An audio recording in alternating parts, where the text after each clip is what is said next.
Good evening.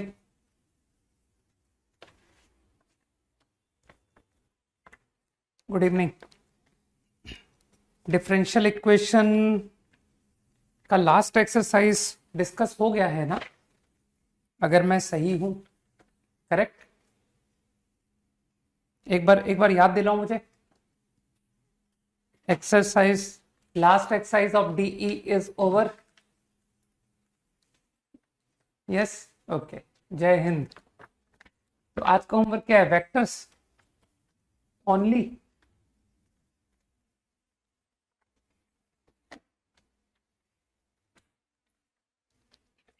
Vector का last है ना, ठीक। ओके, स्टार्टिंग फ्रॉम 71, 70 तक we have discussed, right? 71 to 75। Okay, probability exercise 1, ठीक है, वो भी कर देंगे। रिमेनिंग एक्सरसाइज अब कोई नहीं, मैंने पहले वेक्टर्स कॉल कर दिया है, तो लेट्स फर्स्ट डिस्कस वेक्टर्स।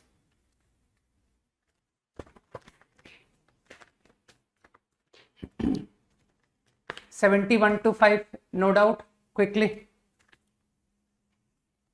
नहीं, 71 से 75, 70 तो लास्ट में था। 71 इज टू इजी। इसको दो दो इक्वेशंस को एक साथ कलेक्ट करो, वन साइड है ना। तो if I collect terms one side, तो देखना ये बन रहा है O R minus OP dot, नहीं ओ आर माइनस ओपी नहीं, O S minus OP dot O Q minus O R. तो मेरे ख्याल से ओ तो ओरिजिन है, तो लोग समझ गए कि P S vector dot Q R vector zero, सही है। इसी तरह से कोई दूसरा पेयर कंसीडर करो, है ना, ए बराबर बी बराबर सी, तो मैंने ए माइनस बी को जीरो लिखा, मैंने बी माइनस सी को जीरो लिखा। तो नाउ यू विल गेट कि सर ये भी डिस्ट्रीब्यूटिव प्रॉपर्टी बन रहा था, O S minus O Q dot O P minus O R. तो कुछ लोग समझ गए कि this is Q S vector, है ना, S Q S vector dot P R is zero. तो क्या इतना हिंट बहुत है कि सर जो एस है वो परपेंडिकुलर टू क्यू आर पर लाई कर रहा है, ड्रॉन फ्रॉम क्यू पी। इसी तरह से दिख जाएगा कि सर इसी तरह से ये S from first perpendicular to P R पर लाई कर रहा था फ्रॉम क्यू, तो इसका मतलब ये orthocentre. Up to 75 done, quickly done, ठीक। 80,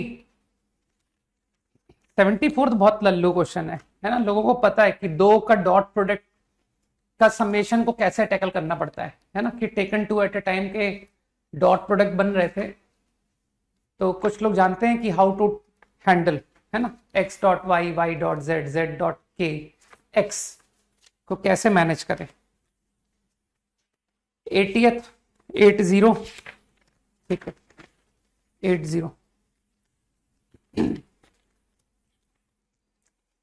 80, ये सब रीडिंग टाइप के क्वेश्चन है ना। जिन लोगों के जहां भी अटके हुए स्टेप्स है ना वो बताता हूं मैं, तो जिन लोगों ने अटेम्प्ट किया सिर्फ वही लोग समझेंगे, बाकी लोगों को तो समझाने में इंटरेस्टेड भी नहीं होता हूं मैं। क्यू पी का इमेज क्यू है, तो इमेज की डेफिनेशन तो तुम लोग ऑलरेडी जानते हो, है ना। बाकी आईआईटी तो बेचारा समझा रहा है कि इमेज का क्या मतलब होता है, not interested to know that, कि हाँ मुझे पता है। तो P की इमेज Q और Q lies on Z axis, तो ये दोनों आपस में एक दूसरे के इमेज होते हैं ना। तो Q ऑन Z एक्सिस, तो जो अक्लमंद लोग हैं उन्होंने Q को मान लिया 0 0 लैम्डा। अब जो समझदार लोग हैं वो कहेंगे सर ये जो गिवन प्लेन है ना, इस पर आप इमेज का फॉर्मूला लगाइए 0 0 लैम्डा की इमेज, तो उससे इमेज आपको लैम्डा में ऑब्टेन हो जाएगी। तो एक तरह से कुछ लोग समझ गए कि सर जो P का कोऑर्डिनेट है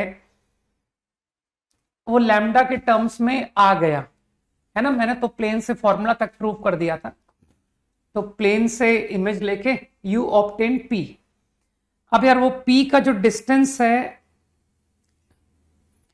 कितना है 5 फ्रॉम एक्स एक्सिस। तो इमेजिन करो कि कोई भी पॉइंट P है, ये कोई भी पॉइंट P है, तो इसका एक्स एक्सिस से डिस्टेंस, तो यहां से परपेंडिकुलर डालोगे ना ओवर एक्स एक्सिस, तो जितना भी एक्स कोऑर्डिनेट होगा P का, वो एक्स कोऑर्डिनेट तो ये भी सेम आएगा कि सर मैंने P से परपेंडिकुलर डाल दिया ओवर एक्स एक्सिस, तो X coordinate going to be the same as P, comma zero, क्योंकि परपेंडिकुलर एक्स एक्सिस पर डाला है ना।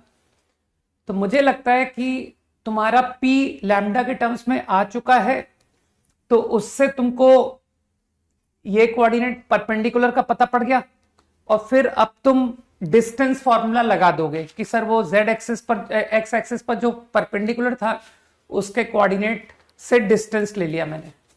कुछ लोग समझ गए? तो डिस्टेंस ऑब्टेन हो गया, उसे इक्वल टू 5 इक्वेट करने से मेरा ऐसा मानना है कि लैम्डा निकल आएगा कि सर वो डिस्टेंस 5 करने से यू विल ऑब्टेन।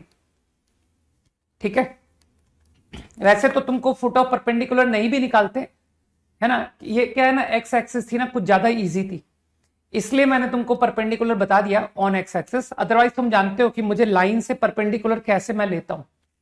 ठीक है ना, ओके 81 से 85 क्विकली, और फिर तुम लोग समझ गए कि सर लैम्डा आ गया तो उससे P आ गया, और जब P आ जाएगा तो R P की इमेज है एक्स वाई प्लेन। तो जो समझदार लोग हैं दे विल से कि सर आप PR निकालने की बजाय आप P सिर्फ एक्स वाई प्लेन के ऊपर परपेंडिकुलर डालोगे, एक्सटेंड करोगे, तो वो जो डिस्टेंस है P का, जो परपेंडिकुलर डिस्टेंस है एक्स वाई प्लेन से, उसका 2 टाइम्स कर देना, तो वो PR हो जाएगा। कुछ लोग समझ गए? 85 अप टू 81 आंसर सही है, पीछे ठीक आंसर दिया हुआ है, देयर इज नो एरर। ठीक है ना, बिल्कुल स्ट्रेट क्वेश्चन था, सारे पोजीशन वेक्टर्स निकल आए थे, तो यू कैन डू 82। हाँ, इसको तुम कॉपी में ढूंढ लेना कि सर आपने पढ़ाया था ना, ये वो सवाल पूछा एग्जाम में। ठीक, कॉपी से डायरेक्ट क्वेश्चन आया है। चलो और बोलो, up to 85, 84, 84 point on L1 को P बोला है, तो तुम लोग तो जानते हो कि सर आदत में आ चुका है, जैसे ही पॉइंट ऑन L1 हमने तुरंत लैम्डा बराबर लैम्डा मान लिया, let P be some lambda equal to lambda. इसी तरह से Q ऑन L2, तो तुमने तुरंत एज्यूम किया होगा कि सर Q को मान लेते हैं म्यू बराबर म्यू। इसी तरह से R ऑन L3, तो उसको मान लिया न्यू बराबर न्यू। ठीक, अब P Q R collinear, right.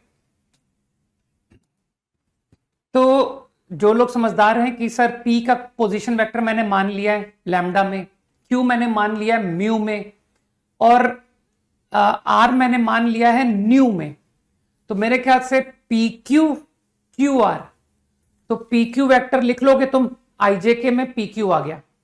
ठीक है, इसी तरह से QR वेक्टर लिख लो, वो भी IJK में आ गया। अब कुछ लोगों को आइडिया है ना कि सर दो वेक्टर को पैरेलल कैसे करते हैं, तो कुछ लोगों को आइडिया है कि सर I का रेशियो, J का रेशियो, K का रेशियो, ठीक है, इक्वेट करके एक रिलेशन बन गया है ना। मेरे ख्याल से मैंने वेक्टर पैरेलल कर दिए। तुम्हारा इंटरेस्ट टोटली म्यू पर है कि सर ये म्यू, ठीक, तो वो तुम खुद देखना, मुझको रफली याद है ना, या यहीं से देख के बता सकता हूं कि एक इक्वेशन PQ जब मैं लिखूंगा तो उसमें म्यू आएगा, और जब मैं QR लिखूंगा तो उसमें म्यू -1 आएगा। तो कुछ लोग समझ पा रहे हैं कि सर IJ का रेशियो में ऐसा कुछ आया होगा। तो बस तो तुम एक तो म्यू को 1 अलाउ नहीं करोगे, और एक म्यू 0 भी अलाउ नहीं होता है, क्योंकि तुम खुद देखना कि सर ये जो बाकी के टर्म थे ना, जब हम म्यू को 0 लेते हैं ना, तो ये बाकी का जो इक्वल था ना वो होल्ड नहीं कर पाया था। कुछ लोग समझ गए? तो आंसर इनफाइनाइट होंगे फॉर म्यू, लेकिन उसमें जो आंसर गलत है वो मुझे पता पड़ गया कि सर एक तो म्यू 0 एक्सेप्ट नहीं हो रहा है और एक म्यू 1 एक्सेप्ट नहीं हो रहा है। Got it? तो 4 में से 2 ऑप्शन गलत। ठीक, आंसर तो इनफाइनाइट आएंगे। Up to 5 done. ओके, 90 90 85 85 में देख, तुम्हारा कंसेप्ट चेक किया है ना कि हर चीज थ्योरी में नहीं होती है, कभी कभी इसका भी इस्तेमाल करना पड़ता है ना। आईआईटी इज ऑल अबाउट, है ना, common sense. 2 line L1 L2, तो खुद को तुमको तुरंत का तुरंत इंटरप्रेट करना था। हमेशा लाइंस के बीच में 2 एंगल होते हैं, एक एक्यूट एक ऑब्ट्यूज। ठीक, अब लाइन का पैरेलल वेक्टर, तो तुम थोड़ी सी बुद्धि लगा करके दोनों के पैरेलल वेक्टर का डॉट क्यों नहीं लिया तुमने? तो बेसिकली तुम ये सोचो कि सर पैरेलल वेक्टर, थोड़ा थोड़ा सोचना बात को, कि 2 पैरेलल वेक्टर का अगर डॉट पॉजिटिव है तो इसका मतलब है एक्यूट एंगल, है ना। तो या तो वो पैरेलल वेक्टर इस तरह से होंगे या कोई कह सकता है कि सर ये होंगे, उससे मुझे कोई फर्क नहीं पड़ेगा। ठीक है, क्योंकि मैं तुमको क्या करूंगा, इन 2 का बाइसेक्टर निकलवा दूंगा। तो तुम तो जानते हो कि सर लाइन तो वैसे भी चाहे इन 2 के बाइसेक्टर वेक्टर के पैरेलल लिखो या इन 2 के बाइसेक्टर वेक्टर के पैरेलल लिखो, एक ही बात है, लाइन तो एक ही आएगी। कुछ लोग मेरी बात समझ गए? ठीक, और अगर मान लो कि जो पैरेलल वेक्टर तुमने रीड किए उसका डॉट अगर नेगेटिव आता, तो वो पैरेलल वेक्टर इस सिचुएशन के होते कि सर ये सिचुएशन, कुछ दिमाग में जा रहा है ना। तो लोग बुद्धि लगा करके क्या करते कि 86 से तो पूछा था, कौन सा पूछा था? अच्छा 85 पूछा था क्या? ओ नो, तो फिर हटाऊं इससे? ठीक है, हाँ यार मैंने 85 बता दिया, चलो कोई नहीं। तो आई थिंक तुम मानते हो ना कि सर ये जो ए और बी वेक्टर था, ए और बी नहीं सॉरी, 1 -1 3 -3 -1 1, है ना, मानते हो सर इनका डॉट पॉजिटिव आ गया था। तो अब मुझे बताओ, क्या ये वेक्टर ए ये वेक्टर बी, तो कुछ याद है आज भी कि sir A cap plus B cap आपने पढ़ाया था? याद करो याद करो। तो इस लाइन का पैरेलल वेक्टर मिल गया, A cap plus B cap. बस अब मुझे लगता है कि नाउ यू विल डू कि सर दोनों लाइन का इंटरसेक्शन पॉइंट तो डायरेक्ट ओरल दिख रहा था, 1 0 1 1 0 1 लाइंस का इंटरसेक्शन, पैरेलल वेक्टर आपने बता दिया A cap plus B cap, समझ गए ना। और अगर मान लो कि जो तुमने 2 पैरेलल वेक्टर लिए, मान लो उनका डॉट नेगेटिव आता है, तो क्या तुम बुद्धि लगा के बोल देते कि सर ये 2 वेक्टर है, ठीक, तो मुझे तो एक्यूट चाहिए, तो कोई कॉमन सेंस लगा के बोलता कि सर एक तो ए ले लीजिए और एक -b ले लीजिए। समझ आई बात? तो एक्यूट हो जाता है। तो मेरे ख्याल से मैंने तुमको बेसिकली वो लाइन एल की इक्वेशन प्रॉपर निकलवा दी कि लाइन का पैरेलल वेक्टर आ गया m1 cap plus m2 cap, है ना, A cap plus B cap. तो उससे तुम्हारा ये l और m डायरेक्ट सॉल्व हो जाता है कि सर इससे LM-2 है ना पैरेलल वेक्टर, तो खट से LM आ जाता है। और फिर कुछ लोग पता क्या कहेंगे कि सर ये जो लाइन L की इक्वेशन लिखी है ना, इसी को इंटरसेक्शन पॉइंट सेटिस्फाई भी करा दो, पुट 1 पुट 0 पुट 1, अरे XYZ पुट करवाया है, तो उससे तुम्हारा अल्फा और गामा निकल आता है कि सर अल्फा भी निकल आया था, गामा भी। ओके 85th, अरे सब बहुत इजी क्वेश्चन दिए हैं, अभी एंड के क्वेश्चन में देख रहा हूं वेक्टर में, तो इजी क्वेश्चंस आए हैं, है ना। 85th जो अटका हुआ तुम्हारा पॉइंट है वो बताता हूं। तुमने, मुझे ऐसा लगता है तुमने कोप्लेनर नहीं पहचाना क्या, कि सर ए बी और सी कोप्लेनर है ना। तो उससे तुमको लगा नहीं कि सर ये जो एक्सप्रेशन हमसे पूछा गया है वो तो सिर्फ मॉड सी स्क्वायर हो गया। सोचो क्यों, that is equal to mod C square. सही।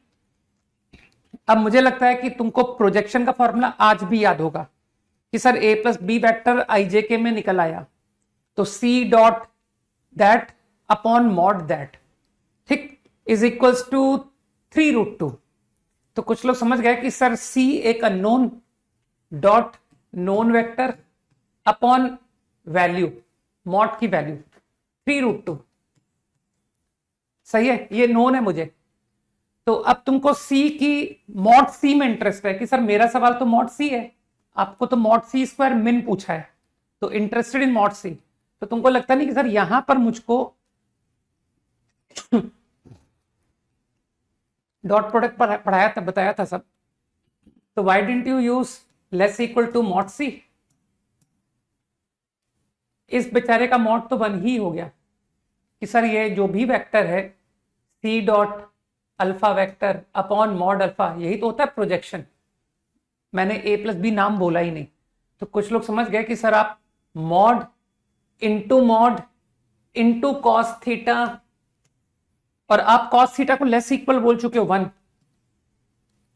आई am using less equal to 1।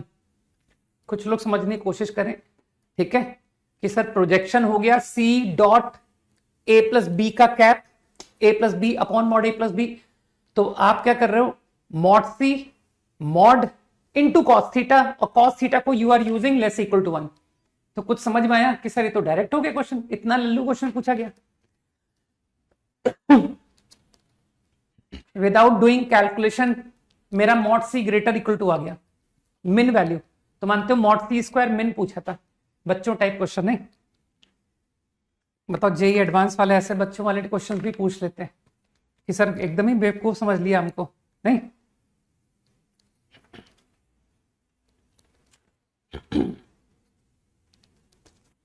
कुछ करने की जरूरत ही नहीं पड़ी, आंसर डायरेक्ट आ गया। 18 नहीं, 9 इंटू 2 अप टू 90। नो, 88 बताने का मन नहीं है, ठीक है। आराम से सोचना क्यों नहीं मन कर रहा है इनका बताने का, है ना। एक बेचारा जरा सा रिलेशन दिया उसको भी नहीं कर पा रहे। ट्रायंगल लॉ ही नहीं पता है कि तीनों साइड बन रहे हैं, तो तुम एबीसी में रिलेशन ही नहीं ला पाए। और एक बार जब एबीसी में रिलेशन आ जाएगा तब आराम से सोचना कि क्या करूं कि ए डॉट बी आ जाए। तो जिसको अकल होगी वो कहेगा सर ए और बी को एक तरफ रखिए, सी को एक तरफ ले जाइए, मॉड का स्क्वायर कर दीजिए, तो वहां से ए डॉट बी निकल के आएगा। फिर बी डॉट सी चाहिए, फिर सी डॉट ए चाहिए। तो ऐसा करने से एक सिंगल मॉड के टर्म में सब आ जाते हैं, क्योंकि बाकी के मॉड तो नोन है कि मॉड ए नोन है, मॉड बी नोन है। तो कुछ लोग समझ रहे हैं in terms of mod C सारे डॉट निकल आएंगे, चाहे वो ए डॉट बी हो, चाहे वो बी डॉट सी हो, चाहे वो सी डॉट ए हो। 92 90 87 क्या करूंगा बता करके, नो नीड टू टेल, है ना कि सर हम तो फॉर्मूला वाले सवाल भी नहीं कर पाते। ओके 90 स्ट्रेट फॉरवर्ड क्वेश्चन था, ठीक है। शायद तुम सिस्टम ऑफ इक्वेशंस भूल चुके हो। बेहतर है कि आईआईटी में जाकर के तुम्हारे साथ कुछ बुरा हो, उससे पहले तुम घर पे देख लो कि सिस्टम ऑफ इक्वेशन में कंसिस्टेंट क्या होता है, ठीक, बजाय कि मैं ही तुमको हाथ में दे दूं ना। Do your efforts and check कि क्या करना होता है सर फॉर कंसिस्टेंट, और मैट्रिक्स की मदद से करोगे तो ज्यादा अच्छा रहेगा कि सर डेल्टा 1 2 3 के बजाय कुछ लोगों को ax इक्वल टू बी का कंसिस्टेंट के लिए पता है कि अगर डिटर्मिनेंट a 0 आता है तो इनफाइनाइट सॉल्यूशन की कंडीशन में अगला स्टेप क्या होता है ना। कुछ लोगों को आज भी याद है ना मैट्रिक्स में। Okay up to 92 over, done. हाँ तो मैट्रिक्स बहुत अच्छा सॉल्यूशन था, adjoint A into B matrix, है ना, ए एक्स बराबर बी। तो जब एडजॉइंट ए इंटू बी को नल मैट्रिक्स करते हैं ना, तो उससे एक लीनियर रिलेशन आता है। तीनों एलिमेंट को जब जीरो करते हैं ना, तो तीनों से एक ही इक्वेशन निकल के आती है। ठीक है ना आकृति? अल्फा बीटा गामा में एक सिंगल इक्वेशन आई थी तीनों से। मुझे नहीं पता ठीक से कि क्या इक्वेशन आई थी। Alpha into something plus beta into something plus gamma into something equal to constant, ऐसा कुछ इक्वेशन डायरेक्ट निकल के आया था कि सर प्लेन की इक्वेशन जनरेट हो गई। ठीक है ना? गुड। प्रोबेबिलिटी क्विकली, बहुत इजी चैप्टर था, वेक्टर्स है ना, स्कोरिंग, और समझदार लोग देख भी रहे हैं ना कि sir 5-5 question.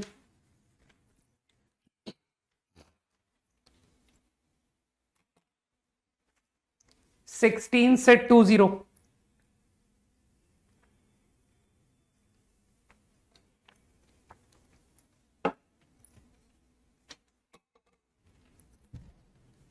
Up to 20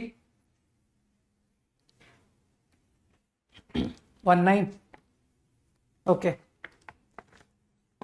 2 cards drawn, one of them is red, other is queen। एक रेड कार्ड और एक क्वीन।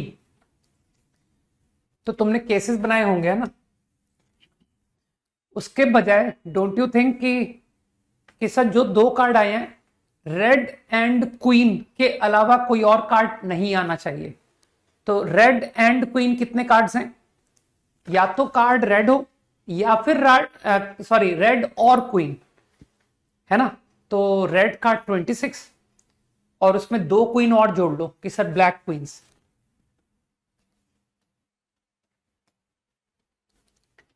ठीक। लेकिन अब दीपमन मानते हो कि इसमें मिस्टेक क्या है? इसमें मिस्टेक ये है कि कहीं ऐसा ना हो कि दोनों कार्ड ओनली रेड आ जाए, ओनली रेड, नो क्वीन। बुद्धि लगाओ, वो गलत है। बिकॉज मैं चाहता हूं रेड भी होना चाहिए, क्वीन भी होनी चाहिए। तो ओनली रेड का आंसर कितना हुआ? 24 C2। दिस इज रॉन्ग कि सर इसमें देयर इज नो क्वीन। कुछ समझ में आया ही क्या हुआ? अब कुछ लोग कहेंगे sir there is only black queen, खाली क्वीन ही आई, no red, only queen no red. तो ओनली क्वीन नो रेड का मतलब ये हुआ तुम्हारा। तो अब मानते हो इसमें वो सारे केसेस हो गए in which red card as well as queen both are there. बस अपॉन तो खुद लिख लेना, अपॉन मैं नहीं बताऊंगा। ठीक, अप टू 20 डन। 18 क्या करूंगा बता करके, है ना? मतलब इतना इतना बेवकूफ भी नहीं होना चाहिए यार। Probability of scoring more than 4 कर लेना, मोर देन 4 और क्या। जो लोग मोर देन 4 के बजाय कहेंगे 1 minus less than equal to 4 और क्या। तो मैंने कहा sir less than equal to 4 पे सिर्फ 4 ही है कि आपको 2 और 2 लाना पड़ेगा। गलत बोल दिया क्या मैंने? क्योंकि 4 से कम तो नहीं आएगा ना। 2 सच डाइस, हाँ 4 से कम स्कोर तो हो भी नहीं सकता है। तो 1 minus probability of 4 in all 3 का क्यूब कर देना कि सर 1 माइनस प्रोबेबिलिटी ऑफ 4 लिखिए, है ना? मेरे ख्याल से सही बोला ना, 1 माइनस प्रोबेबिलिटी 4 का क्यूब। पहले में भी 4, अगले में भी 4, अगले में भी 4। तीन बार तुमने पेयर ऑफ डाइस फेंका था ना। और 4 लाना तो बहुत इजी है, 2 ले आओ। ठीक है, 2 की प्रोबेबिलिटी तो 2/4 है। कुछ समझ में आया? Exactly 6 on 3 successive throws. Exactly 6 के लिए तो तुमको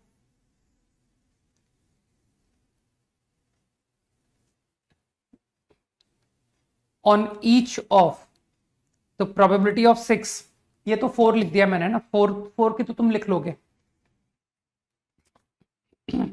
इसी तरह से 6 के लिए थोड़े से ज्यादा केस बन रहे हैं ना कि सर 6 के लिए 2 2 2, तीनों में 2 आ जाए। एक सेकंड ठहरो, मैं गलत बोल रहा हूं। किसी एक थ्रो में तुमको 6 लाना है, 2,4 3,3, मेरे ख्याल से अब सही है ना? वो 4,2 भी ले लूंगा मैं, 4,2। ये है एक थ्रो में 6 आने की प्रोबेबिलिटी। तो 2,4, 2 की प्रोबेबिलिटी है 2/4 हाफ, फिर 4 की प्रोबेबिलिटी है 1/4। मेरे ख्याल से 4,2 की भी सेम प्रोबेबिलिटी, और 3,3 की प्रोबेबिलिटी वो भी 1/4 इंटू 1/4। ये रही प्रोबेबिलिटी ऑफ 6। तो तुमको 3 थ्रोस, सही है ना? 21 से 25,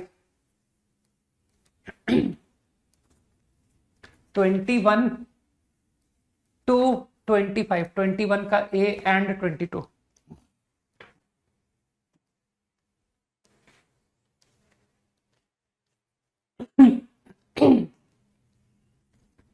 ट्वेंटी वन का ए नहीं बताऊंगा, 22 रिकर्शन है ना?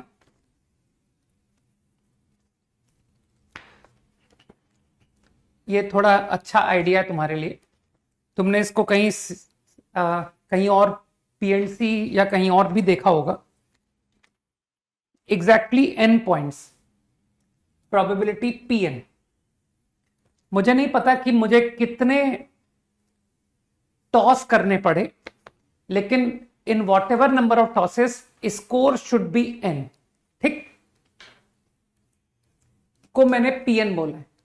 तो तुम इस प्रॉब्लम को ऐसे इमेजिन करो कि लास्ट टॉस पर बुद्धि लगाओ, आखिरी टॉस टेल होगा या आखिरी टॉस हेड होगा।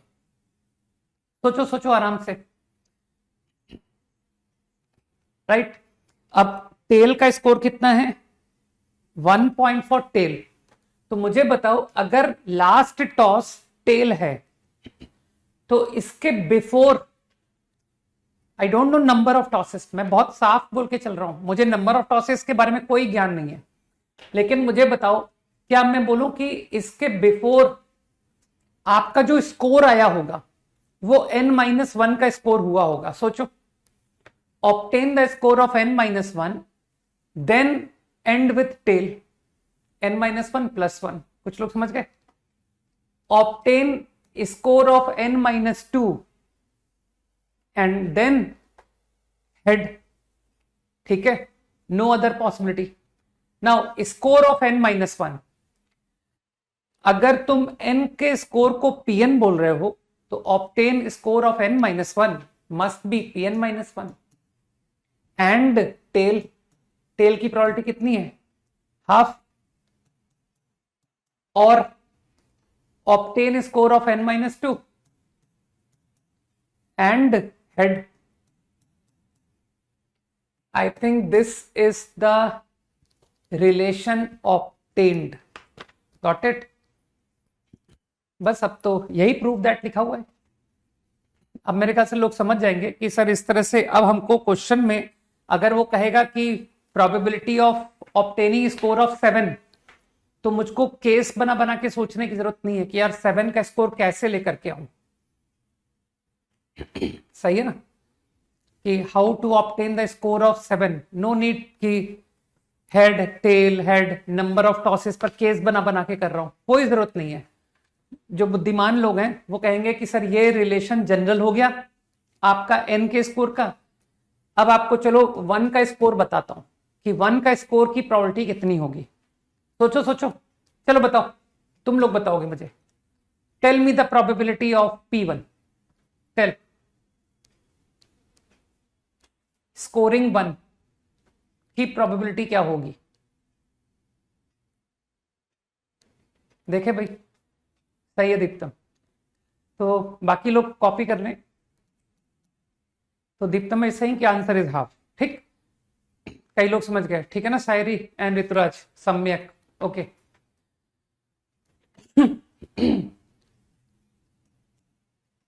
नाउ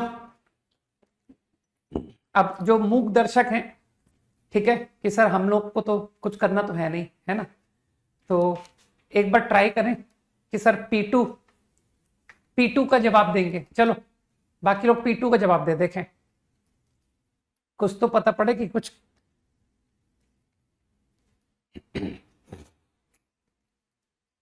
सही है, सम्यक, दीप्तम, बाकी लोग बताएं। P2 I asked, Rituraj, answer पूछा है मैंने, आंसर बताना है, जो पूछा है बस उसका जवाब दो। दिव्यांशु, आर्यन, हर्षित, मयंक, आयुष, लक्ष्य,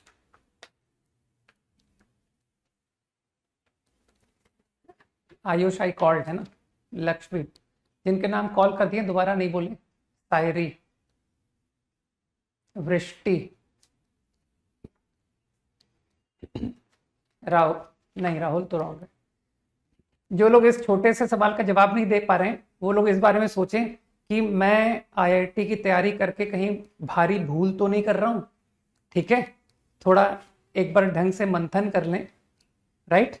और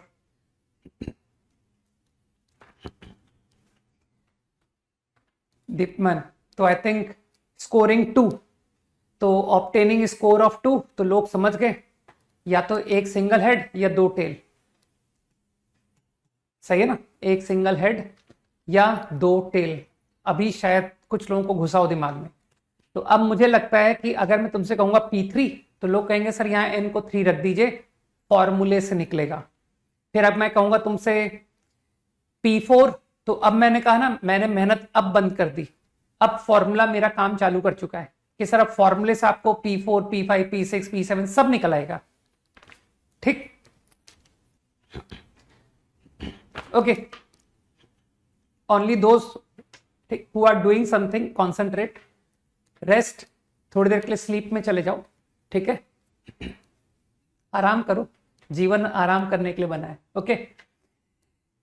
तो जो थोड़ा सा अच्छा सोचते हैं उनके लिए बताता हूं कि ये जो रिकर्शन है ना, ये जो इक्वेशन है ये काफी इजी इक्वेशन है।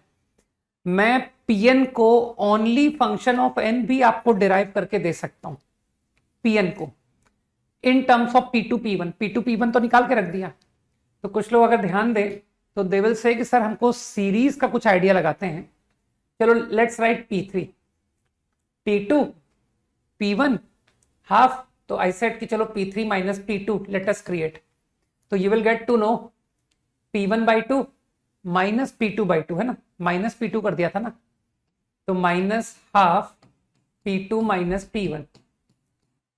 बस अब दिमाग यही काम कर गया कि सर बस अब हो गया। 4 minus 3 in same relation you will gate 3 minus 2, आराम से सोचना, एंड 3 माइनस 2 को मैंने फिर से 2 माइनस 1 कन्वर्ट कर दिया, 1/2 स्क्वायर। बस अब जो लोग समझदार हैं वो समझ गए कि सर पैटर्न समझ में आ गया कि 5 minus 4 is going to B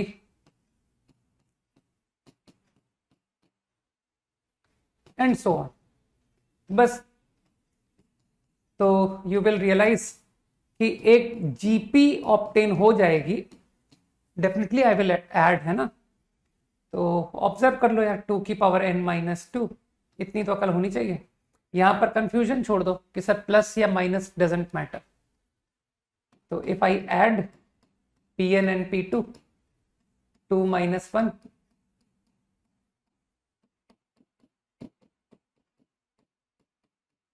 तो मेरे ख्याल से लोगों को समझ में आ गई बात कि एक n-2 टर्म्स की जीपी,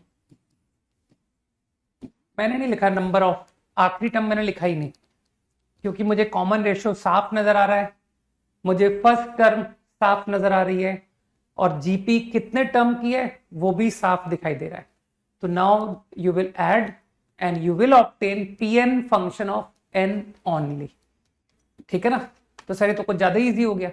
हमने तो फॉर्मूला ही डिराइव कर लिया। अब तो कोई मुझसे P10 पूछेगा तो खट से फॉर्मूले में डालूंगा और आंसर निकालूंगा। अब जो बुद्धू लोग हैं इस क्लास के, ठीक है, जिनका कुछ नहीं होना है, वो लोग क्या करेंगे, इस Pn का फॉर्मूला बना के कॉपी में बढ़िया सा बोल्ड अक्षरों में कि इस प्रॉब्लम का आंसर ये होता है और उसको रट लेंगे, ठीक है, और फिर ये क्वेश्चन सेम आएगा नहीं एंड दे विल फेल, ठीक है ना। ओके 25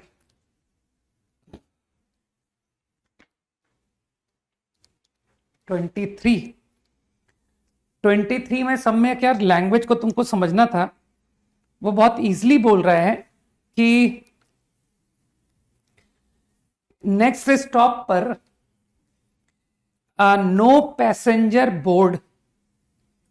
दो ही पॉसिबिलिटी है, या तो कोई भी पर्सन नहीं चढ़ेगा और या फिर exactly 1 person board the bus, एक चढ़ेगा या एक भी नहीं।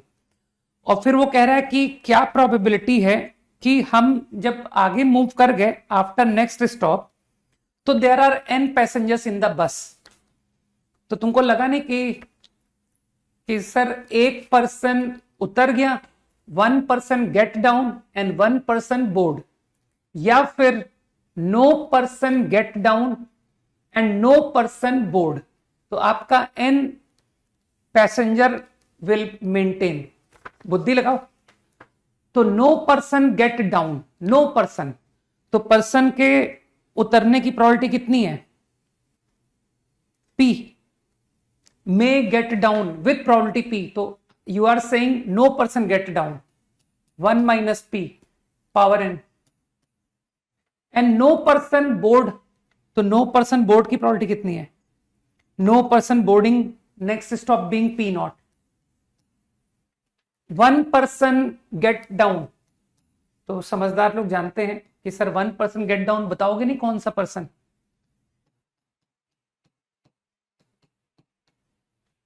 And 1 person board the bus. Answer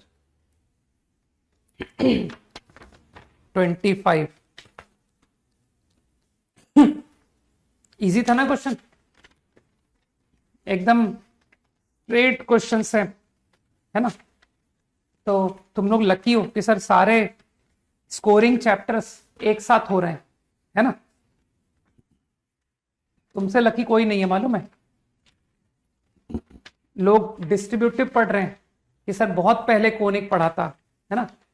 तुम लकीली कि 5 क्वेश्चन कि सर 5 क्वेश्चन वेक्टर 3D, 2 और 3 questions approx probability, and one more chapter that is called conic section, complete conic section, उसमें भी अराउंड 4 प्रॉब्लम्स, है ना।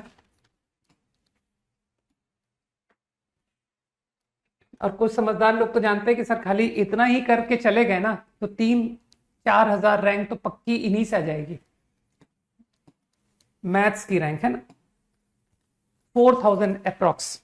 हाँ, and complex number 1 more chapter. सोचो कि सर ये तो भयानक कॉम्बिनेशन चल रहा है, ये तो 4000 के अंदर आने वाली बात होने लग गई है कि सर अब तो विद इन 3 में आ गए, विद इन 3000 आ गया। नहीं, केवल इतने ही चैप्टर्स कि आखिरी का चैप्टर डी उठा लिया और उधर वो कॉम्प्लेक्स नंबर भी कर लिया, लो भाई 3000 के अंदर रहे।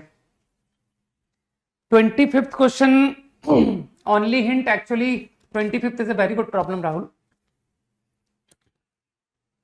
राहुल नाम तो सुना होगा, है ना। Favourite name of Shahrukh Khan, right. I think Rahul he favourite था। हाँ राहुल, सही कह रहा हूं।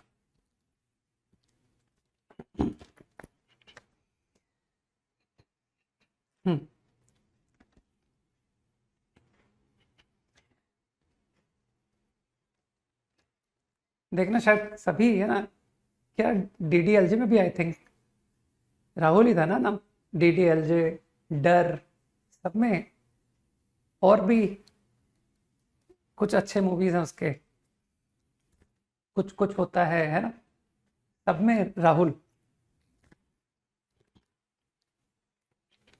ठीक है, तो कंसंट्रेट करें। Extremely good problem. इसमें देखो डिविजिबल बाई 7, तो अगर अच्छा राज था यार, ओहो राहुल मैं कंफ्यूज हो गया, राज था, राज, ठीक है ठीक है।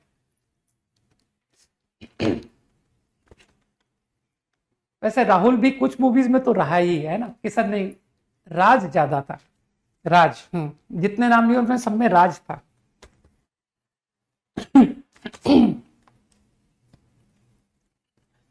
सम्स डिविजिबल बाई 7, हाँ बिल्कुल पक्का देखना है ना।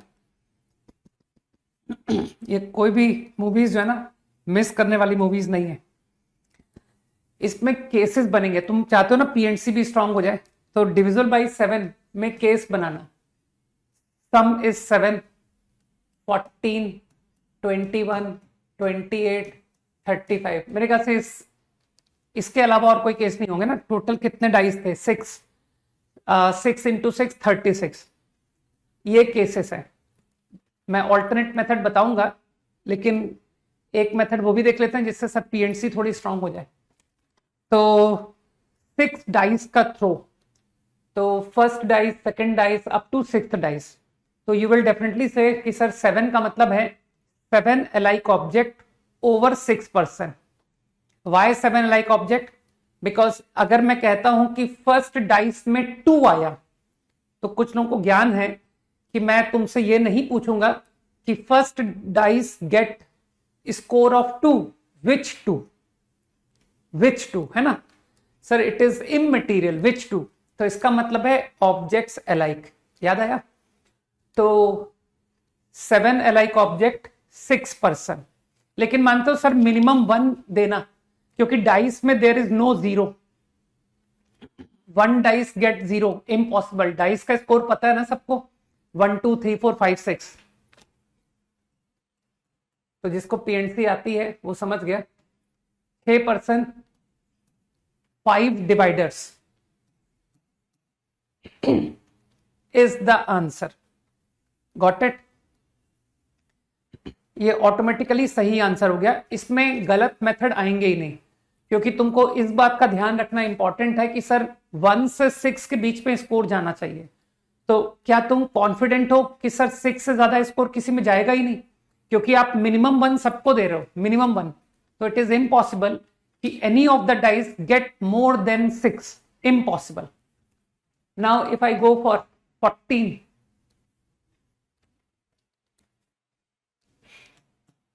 now 14, तो 14 में भी तुम यही बोलोगे 14 alike 6 पर्सन।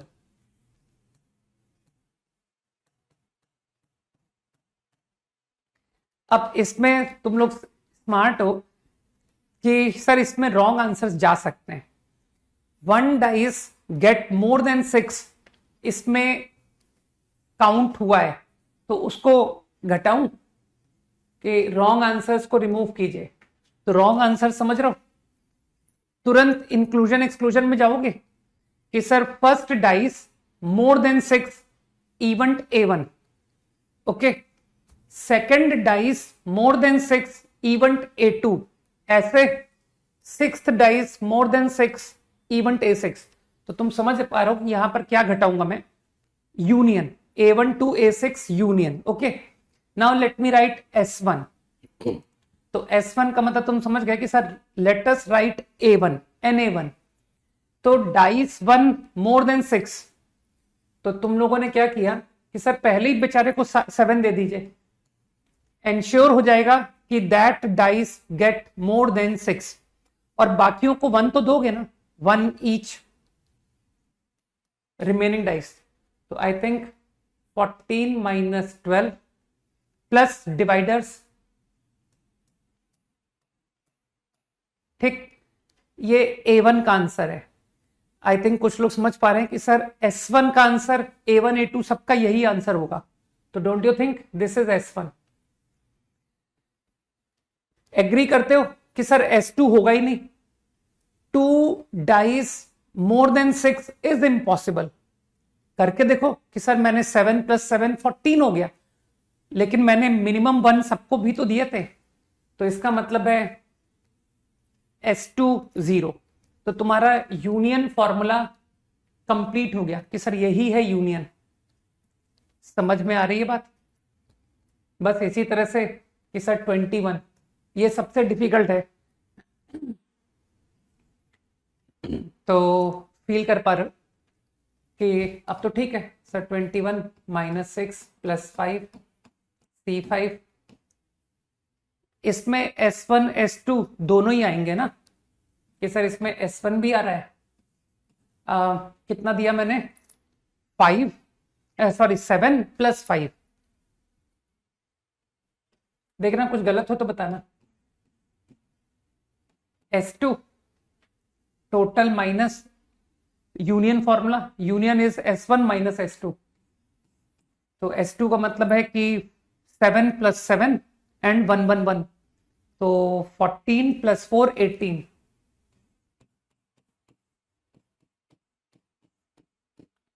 बस इसके आगे जाएगा ही नहीं,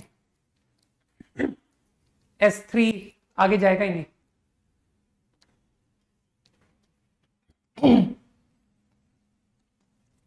सही है। अब जैसे 28 है, तो 28 में तुमको लग रहा होगा कि सर इसमें S3 भी जाएगा, है ना, वहां तक जाएगा। तो इसको उल्टा क्यों नहीं करते हो कि सर इसको मैं एक काम करते हैं, पूरी 6 डाइस को मैंने 6 डिस्ट्रीब्यूट कर दिया, 6, है ना, तो कितना हो गया ये 36। अब मैं कह रहा हूं मुझे वापस लौटाओ कि यार मैंने तुमको ज्यादा दे दिया, देना सिर्फ 28 था, मुझे 6 रिटर्न करो। कुछ समझ पा रहे हो मैं क्या कहना चाहता हूं? I am getting back, right? तो लोग समझ गए कि sir now x1 to x6 का सम 6 लिख रहा हूं, और इसका मतलब तुम समझना अपने आप बात को। 28 का प्रॉब्लम कर रहा हूं ना मैं, 28, तो 8, सॉरी सॉरी सॉरी मैंने टोटल गलत लिख दिया, 6 नहीं 8, वो एक्स्ट्रा जो है वो 36, 8 रिटर्न। तो x1 अगर 2 हुआ ना, x1 2, इसका मतलब है कि सर ये 4 बन गया। मेरी बात को फील कर पा रहे हो मैं क्या कहना चाहता हूं? तो if x1 is 2 implies this number become 4, ठीक? तो तुम करोगे आंसर कि सर 8। अब की बार मिनिमम 1 करना है क्या? अब की बार कोई ऐसा तो नहीं है ना जो मुझसे कहे कि सर मिनिमम 1 नहीं बांटोगे? अब की बार नहीं, ऐसा कोई जरूरी थोड़ी कि सबसे विड्रॉ करूंगा, है ना? नो, तो आई थिंक डायरेक्टली 8 + 5 C5।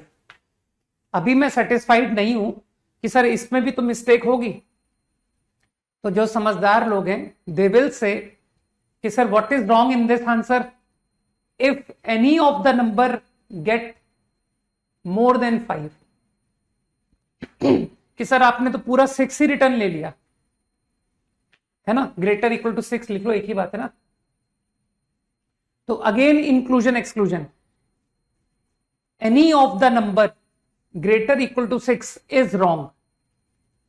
समझ पा रहे हो? तो अब तो तुम फिर जानते हो कि सर मैं फिर इंक्लूजन लिखूंगा कि A6 A1 to A6, मैं डायरेक्टली S1 लिख रहा हूं, 6 C1, पहले ही 6 दे दिए, 8 - 6 + 5 C5। मुझे लगता है इसके आगे जाएगा ही नहीं प्रॉब्लम कि सर S2 जाएगा ही नहीं। कुछ लोग समझ रहे मेरी बात को? और इसी तरह से लास्ट केस कि सर लास्ट केस तो और भी इजी है, अब तो सिर्फ आपको 1 विदड्रॉ करना है, विदड्रॉ ओनली 1, तो इसमें तो गलत आंसर्स जाएंगे ही नहीं, तो ये तो डायरेक्टली 1 + 5 C5। लोग काउंटिंग से ही बता देते हैं कि सर 1 किसको देना है, सीधा 6 वेज बता दो ना, this will get 1, this will get 1।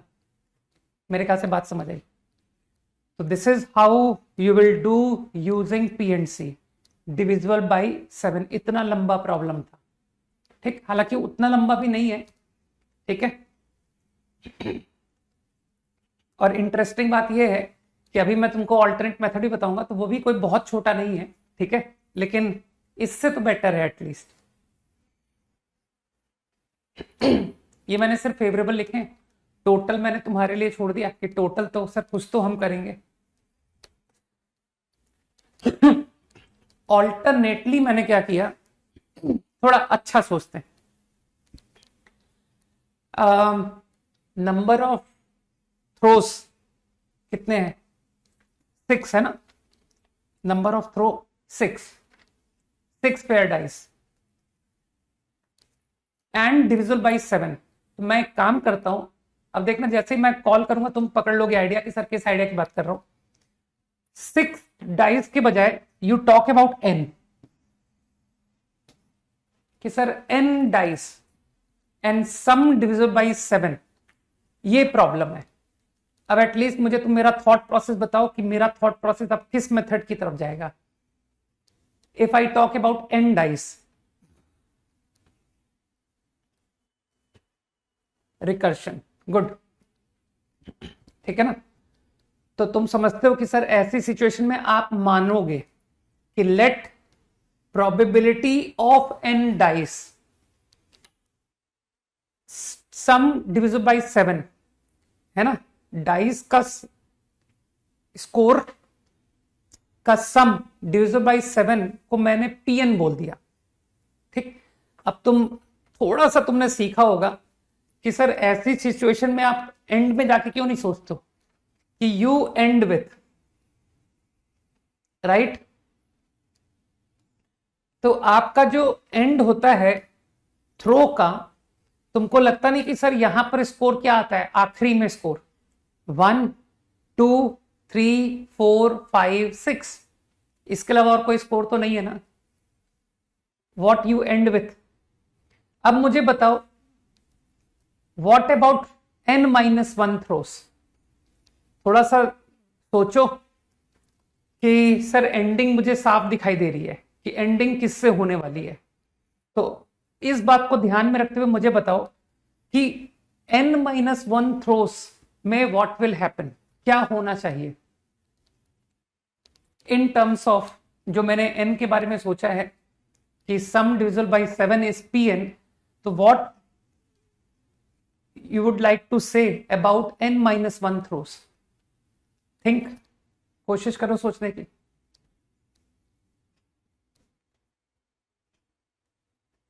First n-1 में क्या होना चाहिए?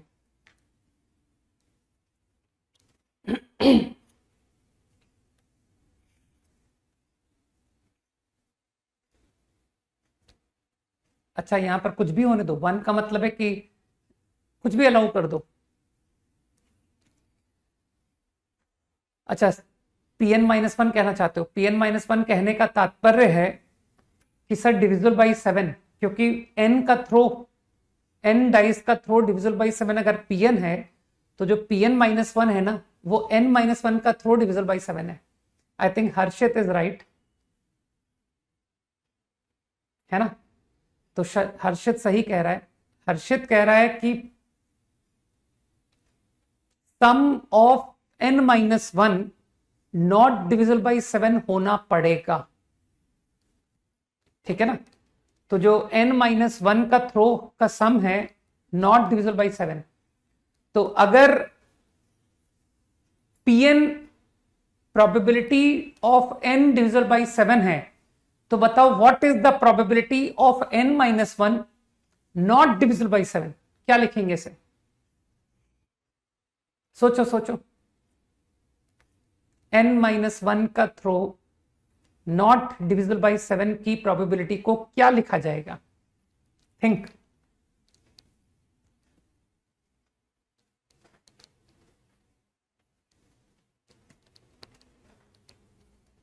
गुड, 1 माइनस pn-1, ठीक है ना। ये कहा जाएगा कि n-1 का throw divisible by 7 is pn-1, तो I am interested not divisible, ठीक। अब मुझको बताओ तुम्हारा n-1 का थ्रो जो है वो नॉट डिविजिबल आ गया, ठीक, given what happen in n-1। तो नॉट डिविजिबल बाई 7 नंबर कैसा होता है कि सर ये जो सम है, मान लीजिए कि ये 7k+5 फॉर्म का आ गया, मान लो, थोड़ा बुद्धि लगा करके बात करना। Given the sum, now tell what should be your nth throw. nth throw क्या होना पड़ेगा? भाई तुम क्या कर रहे हो, पहले मुझे n-1 थ्रो के बारे में कह रहे हो, अब तुम nth थ्रो के बारे में कह रहे हो, तो तुम जानते हो ना कि सर फर्स्ट n-1 की प्रोबेबिलिटी इनटू nth की प्रोबेबिलिटी, तो वो जो nth की प्रोबेबिलिटी है वो तो कंडीशनल प्रोबेबिलिटी होगी ना कि sir probability of nth given that what happened in n-1 throws, तो मेरे ख्याल से यहां पर 2 आना पड़ेगा मस्ट। तो 2 जो आएगा, तो अब तुम लोग मुझे यहां पर प्रोबेबिलिटी लिखवाओगे कि सर हाँ बिल्कुल ठीक आर्यन, तो अब आर्यन कह रहा है कि सर आपको यहां पर 1/6 लिखना पड़ेगा। सभी लोग बात को समझने की कोशिश करें कि ये क्या हो क्या रहा है। Whatever the sum of n-1 decides the fate of nth, कुछ समझ आया? तो जो nth थ्रो है ना, उसके पास सिर्फ एक ही फेवरेबल रह जाता है अकॉर्डिंग टू n-1, है ना। जैसे मैंने अभी एग्जांपल दिखाया तो कि देख जब 7k+5 आया तो तुमको 2 लाना पड़ेगा, ठीक। तो given the sum of n-1 probability of nth so that the sum of n become divisible by 7, ये होना पड़ेगा। तो अब कुछ लोग समझ गए कि सर ये तो बहुत इंटरेस्टिंग बात हो गई, आपने हमको एक रिकर्शन फॉर्मूला दे दिया और आपके क्वेश्चन में P6 पूछा गया है। प्रॉब्लम को रिलेट करो कि सर ये मेरा क्वेश्चन है, फाइंड P6, तो डोंट यू थिंक कि सर ये फॉर्मूला इनिशिएट हो जाएगा। मैं आपको P1 दे देता हूं, चलो P1 निकालते हैं। What is P1? फिर n = 2 से ये फॉर्मूला इनिशिएट हो जाएगा कि सर n को 2 रख के P2 निकाल लीजिए, n को 3 रख के P3 निकाल लीजिए। तो बताओ भाई P1 का आंसर बताओ, चलो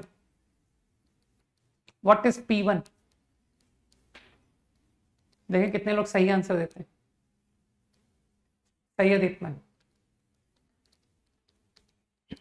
तो I think idea is clear कि सर P1 तो 0 होगा ना, एक थ्रो किया है, एक throw, and you are saying कि डिविजिबल बाय 7 इम्पॉसिबल, सही है ना, गुड। तो जितने लोग भी 0 कह रहे हैं दे आर करेक्ट। एक थ्रो में डिविजिबल बाय 7 कैसे आ सकता है भाई? 1 2 3 4 5 6 इज द ओनली पॉसिबिलिटी, समझ गए? तो अब तुमको लगता है ना सर इस फॉर्मूले से मैं P2 निकालूंगा फिर P3 निकालूंगा, ऐसे करते करते P6, तो तुमको लग गया ना कि सर ये मेथड भी कोई बहुत इजी तो नहीं है ना, इसमें भी पुट कर करके वैल्यू निकालनी है। ओके, लास्ट प्रॉब्लम जल्दी खत्म करो यार, आज पैराबोला के अच्छे क्वेश्चंस करने, और फिर उसके बाद तुम लोगों को कल का पता ही है कि सर कल ट्यूसडे है and we are supposed to do ellipse, है ना, so that you take good problems of ellipse in next class. Any other doubt? Exercise 1 quickly.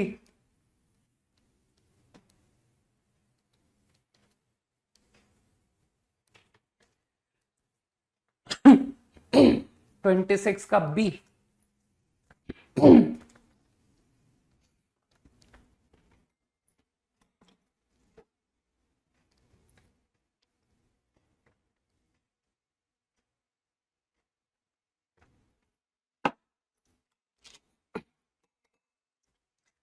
अच्छा प्रॉब्लम है, लेकिन मैंने एक ऐसा क्वेश्चन क्लास में कराया था ना, होमवर्क कम ही रखूंगा, चिंता मत करो। वैसे तुम लोग को सैटरडे संडे का यूज करना चाहिए था, नहीं कि सर हमने सैटरडे संडे का अच्छा इस्तेमाल किया था। अब इस वक्त में तुम लोग जरा सा भी जिसे कहते हैं ना लाइट नहीं ले सकते, जब सामने तुम्हारे एग्जाम की डेट सामने है, तो अब इस मोमेंट ढीला होना तो यार मतलब बहुत बड़ी मिस्टेक हो जाएगी, नहीं पूल बना करके। बिल्कुल ठीक दीपमन। तो एक प्रॉब्लम मैंने क्लास में कराया था, कुछ लोगों को याद होगा, तो I am doing second part पूछा है ना तुमने, ठीक है।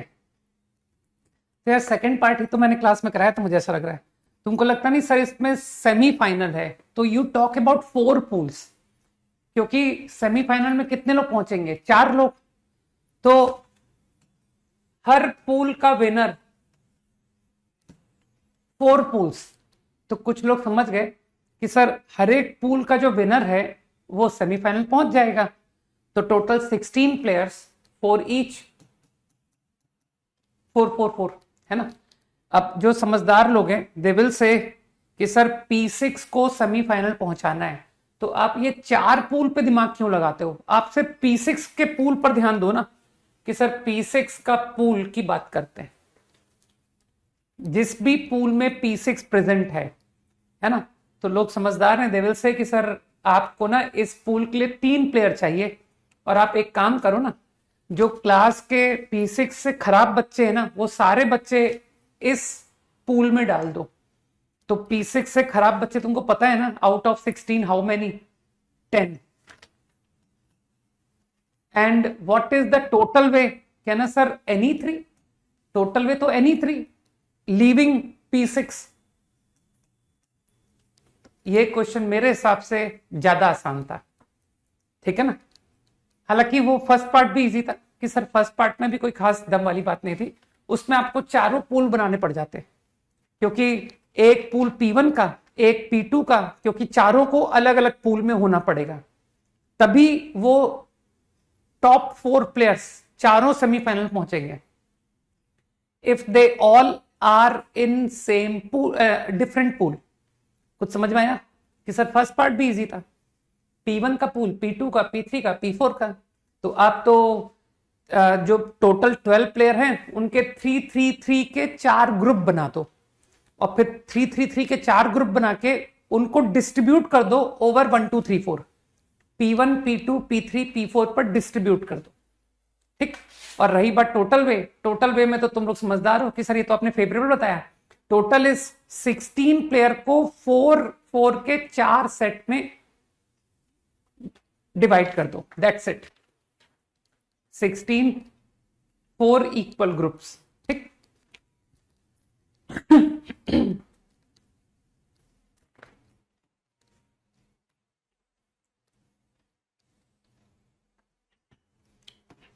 बाकी कुछ लोग जो थोड़े से समझदार हैं कि सर इस प्रॉब्लम को थोड़ा सा डिफिकल्ट करके भी किया जा सकता है, हालांकि वो भी एक अच्छा है, क्योंकि देखो सिंपल सी बात है, जितना सोचेंगे उतना दिमाग डेवलप होगा, है ना। तो सेकंड पार्ट को कुछ लोगों ने कहा कि सर इसको एक एक राउंड करके करते हैं। P6 पहला राउंड जीता तो 16 से 8 प्लेयर हो गए, फिर P6 दूसरा राउंड भी जीता, तो अगर P6 अपने 2 राउंड जीत जाता है तो मानते हो वो सेमीफाइनल पहुंच जाएगा। तो संभव है कि तुम इस तरह से करो कि sir P6 win his first round, तो P6 पहला राउंड जीतेगा, तो मानते हो मैं P6 के पेयरिंग पर ध्यान दे रहा हूं, पहले राउंड में उसको किसी वीक प्लेयर से खिला दो, 10C1। P6 के लिए मैंने ढूंढा है एक वीक प्लेयर, ठीक। अभी मैं फेवरेबल की बात कर रहा हूं। अब मैंने पता थोड़ा सा समझदारी दिखाई, मैंने कहा यार P6 खाली पहला राउंड तो चलो जीत जाएगा, लेकिन इसके लिए क्यों ना मैं सेकंड राउंड के बारे में भी अभी से दिमाग लगाऊं, कि सेकंड राउंड में भी एक वीक प्लेयर को हम P6 से भिड़ाएंगे, ठीक। तो वो वीक प्लेयर कौन सा है, तो मैंने क्या किया, मैंने यहीं पर टेक केयर किया कि देखो पहले राउंड में P6 ने एक वीक प्लेयर के साथ मैच किया, फिर मैंने बचे 9 वीक प्लेयर्स, मैंने कहा सर कोई 2 9 वीक प्लेयर्स में से कोई 2 आप सेलेक्ट कर लो, 9C2। समझ गए कि सर ये जो 2 प्लेयर आपने सेलेक्ट किया ना ये आपस में भिड़ गए, ठीक, ये दोनों आपस में भिड़ गए। अब इनका जो विनर है ना वो मेरा अगले राउंड का फेवरेबल आ गया, कि सर ये जो ग्रुप है ना इसका winner will play with P6 in next round. बुद्धि लगाओ, तो मैंने अभी से प्री प्लान कर लिया, ठीक है, कि एक तो P1 के साथ अभी मैच हुआ और एक अगले राउंड में मैच करने के लिए रिजर्व कर लिया मैंने, नेक्स्ट राउंड, ठीक। अब तुम क्योंकि ग्रुप्स बना रहे हो तो मानते हो इसमें से 4 प्लेयर्स यूज हो गए, एक P6 और 3 वीक प्लेयर, और एक P6 के साथ खेल गया और 2 आपस में, तो तुम ग्रुप्स बना रहे हो ना, ग्रुप्स, तो 4 पर्सन के 2-2 के ग्रुप बन गए। अब 16 पर्सन थे तो यू आर लेफ्ट विथ 12। तो make group of 12 persons, 2 each, to play with each other in first round। तो जैसा तुम करते हो सर, 2 फैक्टोरियल की पावर 6, 6 फैक्टोरियल, मैं ग्रुपिंग कर रहा हूं 2-2 की अपॉन 16 फैक्टोरियल, 2 फैक्टोरियल की पावर 8, 8 फैक्टोरियल। मैंने प्लेयर्स की ग्रुपिंग करा दी कि पूरे 16 प्लेयर्स 2 ईच के ग्रुप्स। समझ गए? अब नेक्स्ट राउंड कि सर ये तो हो गया फर्स्ट राउंड। अब नेक्स्ट राउंड में मानते हो कि सर फिर से ग्रुपिंग करिए। ये तो P6 की ग्रुपिंग हो गई। P6 will play with, right. लेकिन अब बाकी प्लेयर्स का नहीं टेक केयर करोगे कि सर जब ग्रुप बना रहे हो तो सबके ग्रुप्स बनाओ। तो एक ग्रुप तो P6 का बन गया। टोटल अब मेरे पास 8 प्लेयर्स हैं, तो 2 प्लेयर तो यूज हो गए। Now you are left with 6 more players, 2 के ग्रुप्स। कुछ समझ में आया मैंने क्या किया है ना? 8 प्लेयर के 2-2 के ग्रुप बना दिए। सेकेंड राउंड, और फिर सेकेंड राउंड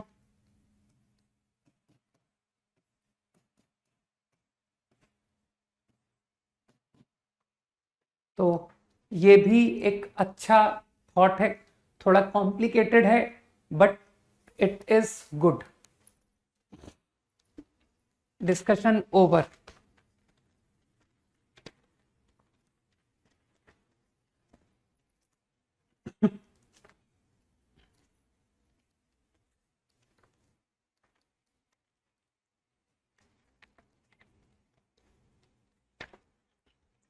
लास्ट क्लास में 28 एक्सरसाइज के एक प्रॉब्लम या 2 प्रॉब्लम कितने रह गए थे जो क्लास में डिस्कस नहीं हो पाए थे? याद दिलाओ मुझे।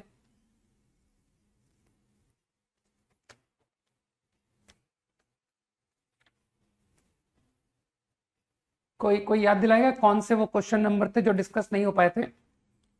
I think last problem, right? 29 question. हाँ, क्वेश्चन नंबर याद दिलाओ। एक तो 29 है, 18 एंड 29।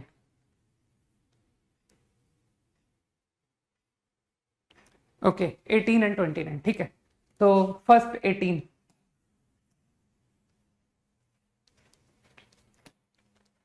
फर्स्ट 29, पहले 29 बता रहा हूँ, जिस ऑर्डर में लिखा था उसी ऑर्डर में बता रहा हूँ।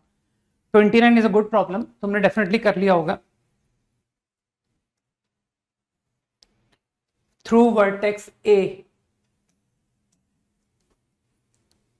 2 chords drawn, AP, AQ।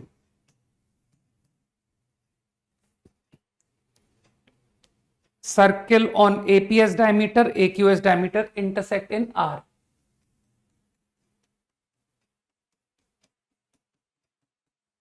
One circle,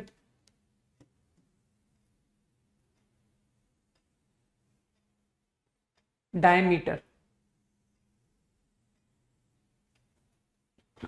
अब जो समझदार लोग हैं वो लोग तुरंत कहेंगे कि सर डायमीटर की most important property it make 90 at circumference. तो क्वेश्चन को बाद में पढ़ रहे होंगे, वो तुरंत कहेंगे कि सर ये जो इंटरसेक्शन पॉइंट है ना, यहां 90 जरूर दिखाना। नहीं,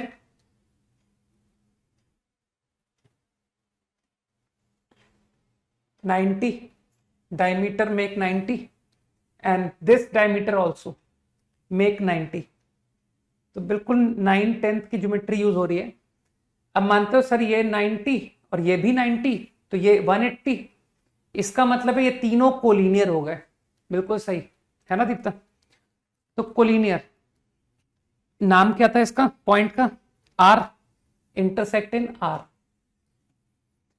now I guess θ1, θ2 and phi made by tangents at P, at Q and by AR।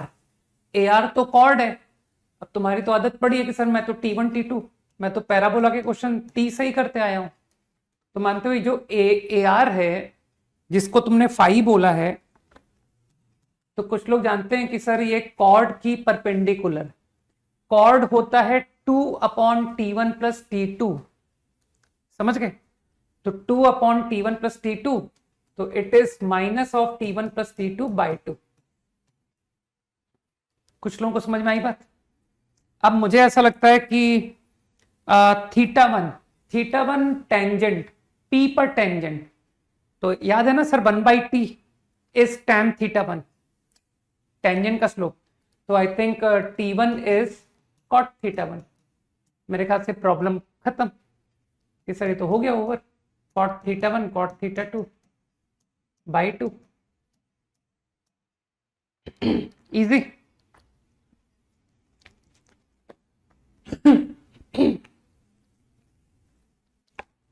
Question number 18 के लिए कोई मुझे हिंट देगा कि कैसे तुम लोगों ने प्रॉब्लम को सोचा? बताओ भाई। Orthocentre of triangles formed by tangents and corresponding 3 normals, कैसे सोचना है क्वेश्चन नंबर 18 को?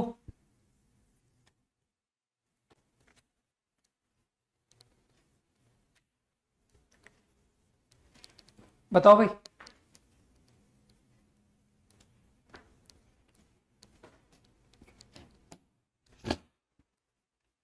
नहीं बताओगे?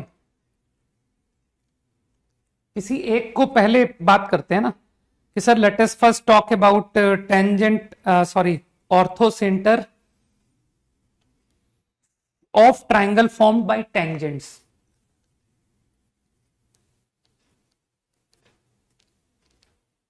के लिए क्या प्रोसेस क्या करनी है मुझे? बताओ भाई हर्षल, बताओ। Orthocentre of triangle form by tangents के लिए क्या करना चाहिए?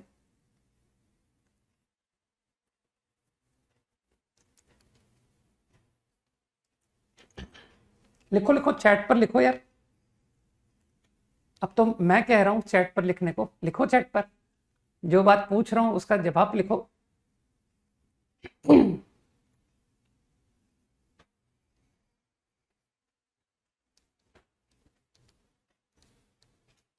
हाँ लक्ष्य, किसका? Intersection what? Joke of the day Harshal है।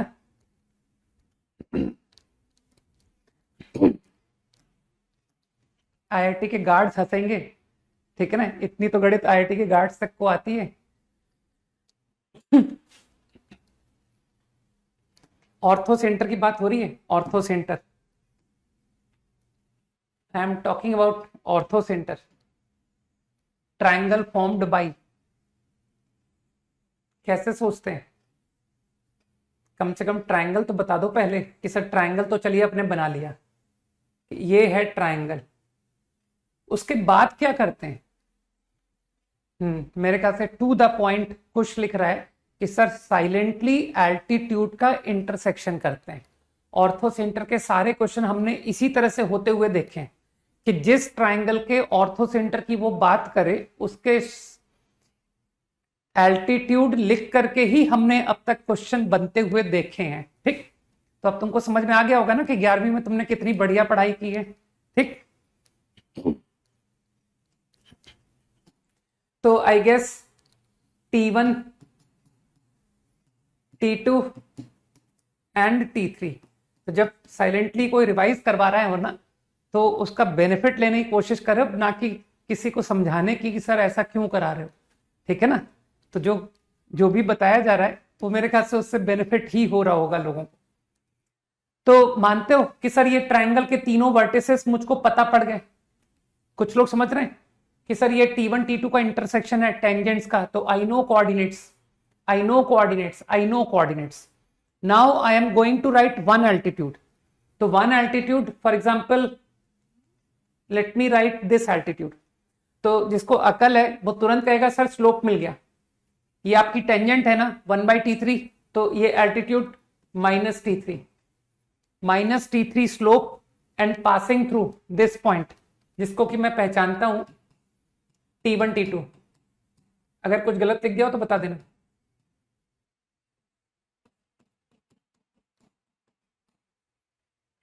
तो आई थिंक अब जो समझदार लोग हैं दे अंडरस्टैंड कि एक एल्टीट्यूड लिख दिया है, बाकी बाई सिमेट्री हम फॉलो कर सकते हैं कि this is one altitude. Similarly अब तुम्हें मैं एफर्ट तो बिल्कुल नहीं करूंगा, similarly this is going to be another altitude. बस अब लोग समझदार हैं, फट से इंटरसेक्शन से निकाल देंगे कि सर एल्टीट्यूड निकल आया।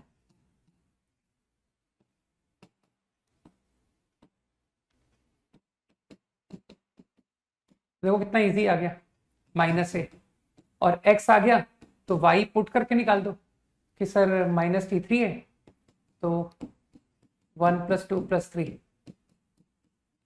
+ 1 2 3।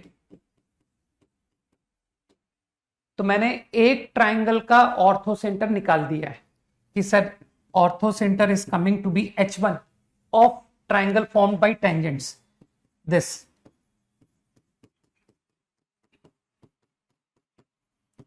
तो इस तरह के रिजल्ट चिंता मत करो, आईआईटी में रटना एक्सपेक्टेड नहीं है। हाँ, लेकिन टेस्ट सीरीज में जरूर लोग एक्सपेक्ट करते हैं कि तुमको सब याद होगा, ठीक है। तो for test series you want good rank in test series, not in IIT. तो तुम मेरे जितने कोनिक के सवाल है ना सब रटते जाना, ठीक है। ऑर्थो सेंटर, अब मेरे ख्याल से same way triangle formed by normal, normal at T1, यही है ना क्वेश्चन कि सर नॉर्मल एट T2। अरे कहीं कहीं इंटरसेक्टिंग दिखाओ यार, ये इंटरसेक्ट हो, नहीं नॉर्मल का इंटरसेक्शन ना।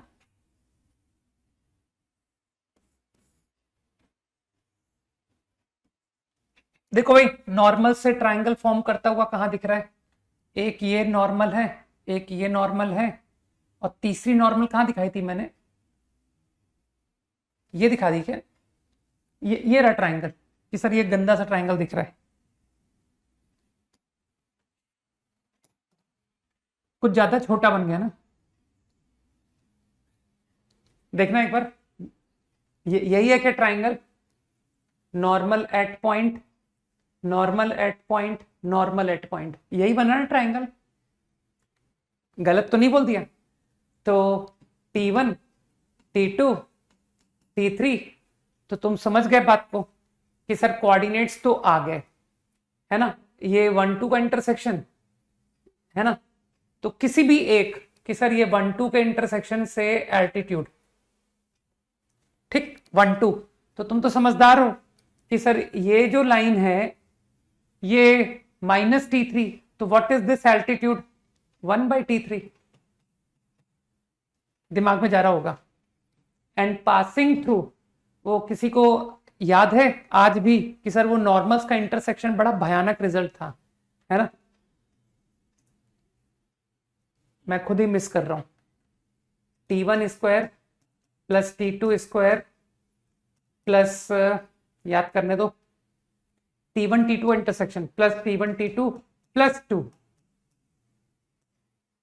अगर मैं सही हूं तो A times T1² + T2² + T1 T2 + 2 ये x कोऑर्डिनेट था, और जो y कोऑर्डिनेट था वो था,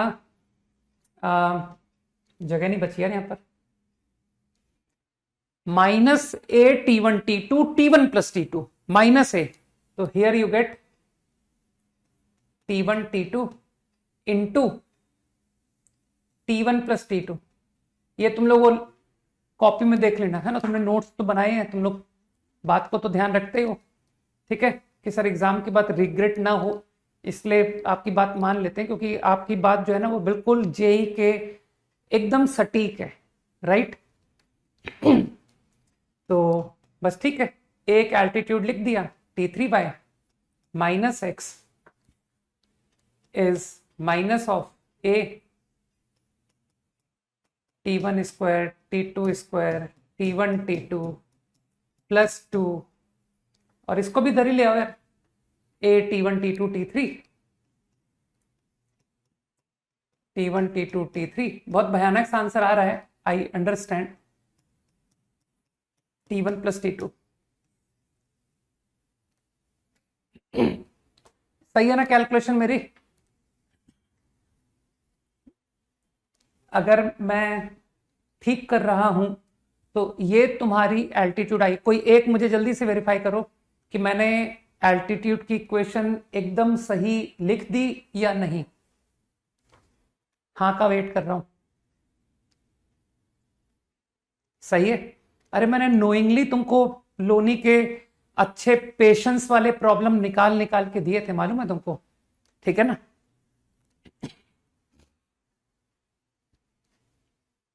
कि सर हमने एक अच्छा लेवल पेशेंस मेंटेन किया था, तो जब एग्जाम में क्वेश्चन इससे एकदम लो लेवल के आएंगे तो उसमें तो फट से निकलेंगे। तो बस अब मुझे लगता है कि अब मैं छोड़ सकता हूं कि sir by symmetry one more equation I right, तुम पेशेंस रख के दूसरा एल्टीट्यूड को सॉल्व करना।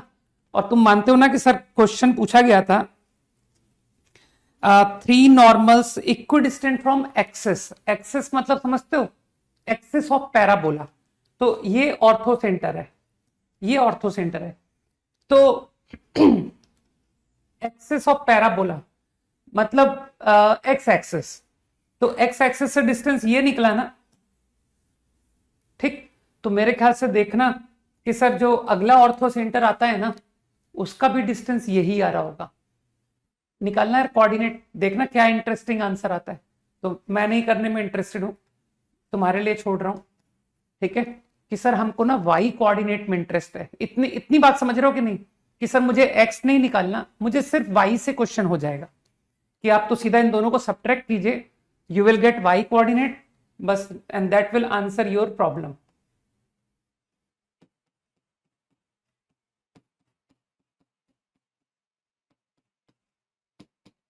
तो यार थोड़ा सा पेशेंस रख के इस कैलकुलेशन को कैरी कर लेना, ठीक है? ज्यादा हाई फाई नहीं होगा, निकल के आएगा कि सर हाँ इजी आंसर आ रहा था। तो देखना, मुझे ऐसा लग रहा है कि शायद दोनों के वाई सेम आ जाएंगे क्या, कि सर दोनों के वाई सेम ही आ गए थे, ऐसा कुछ लग रहा है, ऐसी फीलिंग आ रही है ना? तो दोनों के वाई अगर सेम आ गए तो फिर तो दोनों का डिस्टेंस सेम हो गया ना, पॉइंट का distance from Y axis. Done. Okay.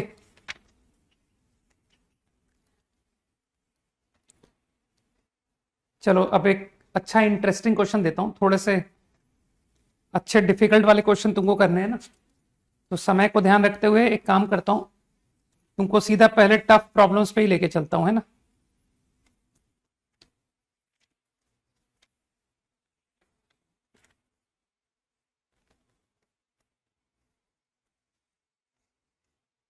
Okay, come to exercise 30।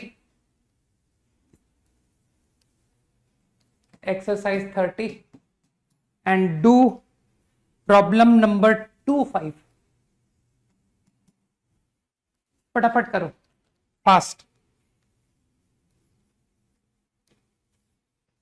After doing 25 come to 29।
Start कैसे किया क्वेश्चन को?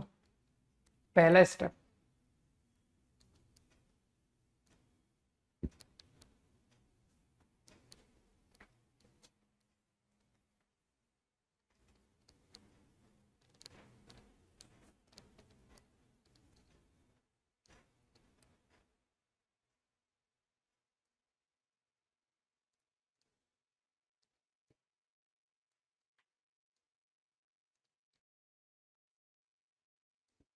कुछ अच्छा बताओ यार, टू द पॉइंट।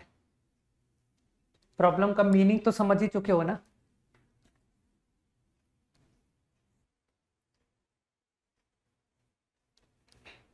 बताओ भी दृष्टि, प्रॉब्लम कैसे शुरू किया? विद इन मिनट प्रॉब्लम करके दिखाओ मुझे।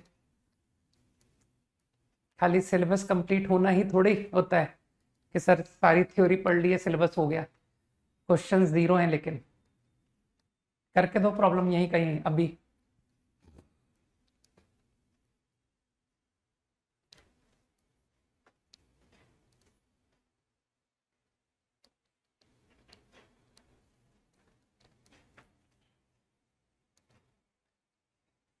दीप्तम वो तो ठीक है, लेकिन कुछ अच्छा सुनना चाहता हूँ यार। हर्षित आई थिंक कुछ हद तक पहुंच गया ना।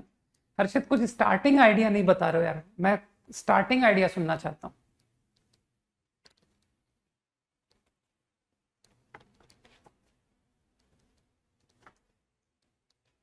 हाँ very good Deeptam, now correct. अब तुम सही डायरेक्शन में हो। इसके बाद व्हाट, नेक्स्ट व्हाट? ये जो तुमने लिखा है इसके बाद का स्टेप।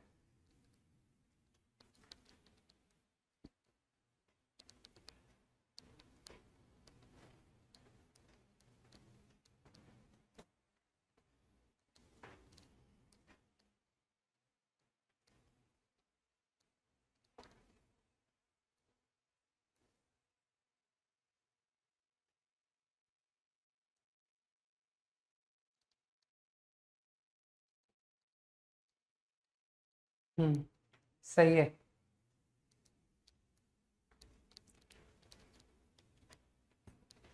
कुछ और टू द पॉइंट लिख सकते हो दीप्तम, इससे बेटर स्टेटमेंट लिख सकते हो।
बिल्कुल ठीक, नाउ परफेक्ट।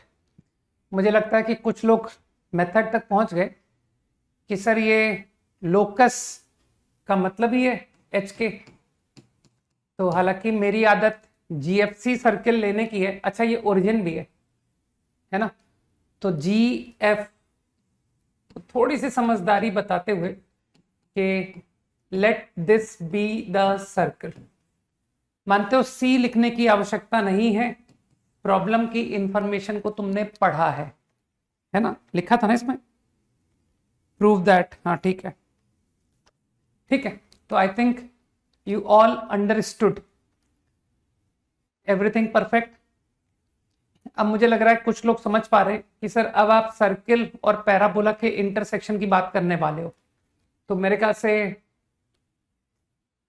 जिसमें पैराबोला के 3 कोऑर्डिनेट तो साफ नजर आ रहे हैं, T1 T2 एंड ओरिजिन, और एक कोई और भी पॉइंट है,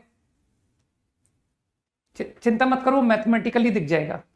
80 स्क्वायर 280,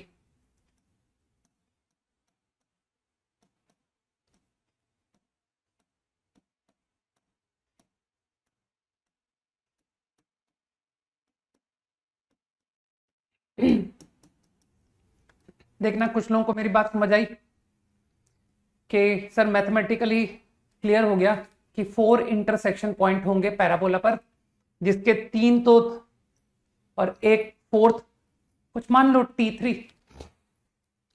अब थोड़ी सी मैथ्स यूज करते हुए I can take 80 common, by doing that this is the equation obtained. अब कुछ लोग समझ गए कि सर आपने ओरिजिन रूट को तो हटा दिया, तो ये जो भी क्यूबिक है going to get T1 2 and some other 3, है ना। अब मुझे लगता है कि you are interested in utilising normal chord, 1 and 2 is normal. तो कुछ लोग जानते हैं कि सर यूज दिस, मैं इस बात को यूज करने में इंटरेस्टेड हूं, नॉर्मल होने का फायदा उठाया जाए।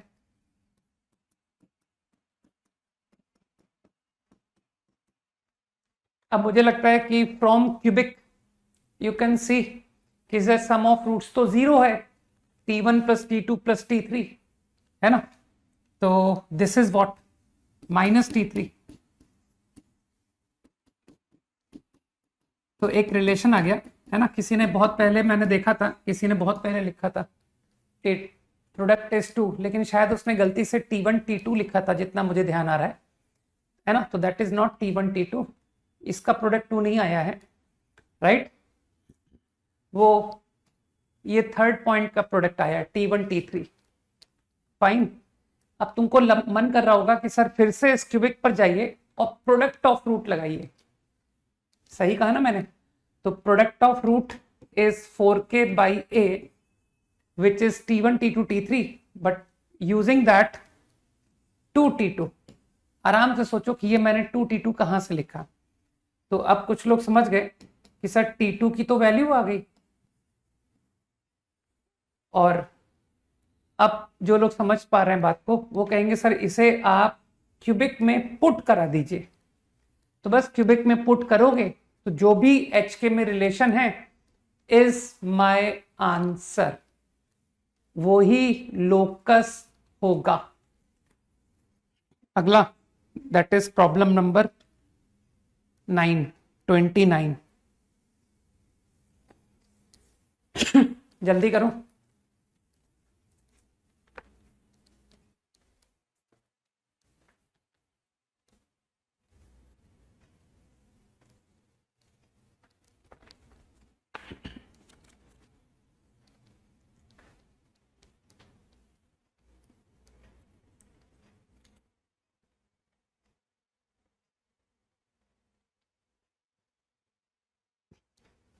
तुम्हारा यार एक टेस्ट पेपर डिस्कस पेंडिंग चल रहा है, रिमेंबर।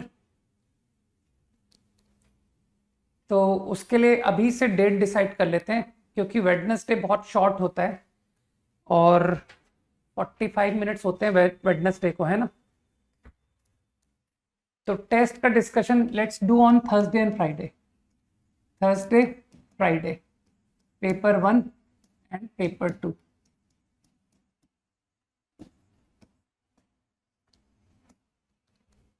है ना।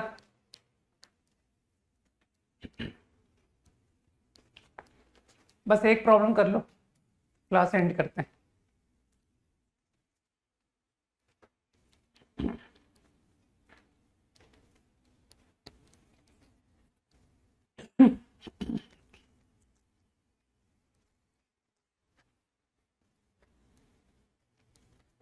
वेडनेसडे को थोड़े से एलिप्स के क्वेश्चंस करेंगे, है ना, कि सर वेडनेसडे अच्छा दिन है, शुरुआत हो तो अच्छा होगा। तो I will take problems over ellipse, good problems over ellipse. Homework तो तुम लोग अपनी ओर से कंटिन्यू करो। प्रोबेबिलिटी की एक्सरसाइज 2 को कंटिन्यू करो, ठीक है। तो मैंने वेडनेसडे के लिए नहीं दिया है, but Thursday I will take exercise 2 also, ठीक।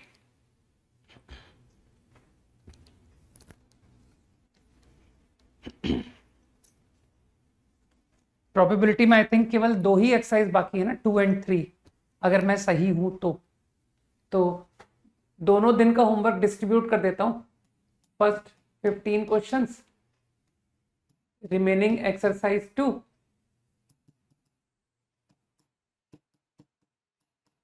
एंड एक्सरसाइज 3 के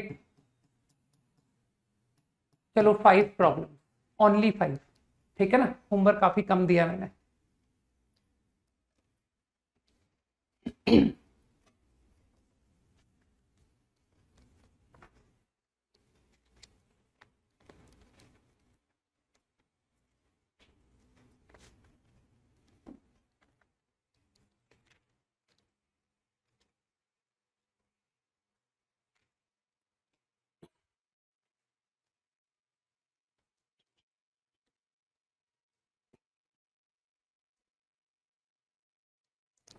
Two parabolas always touch each other.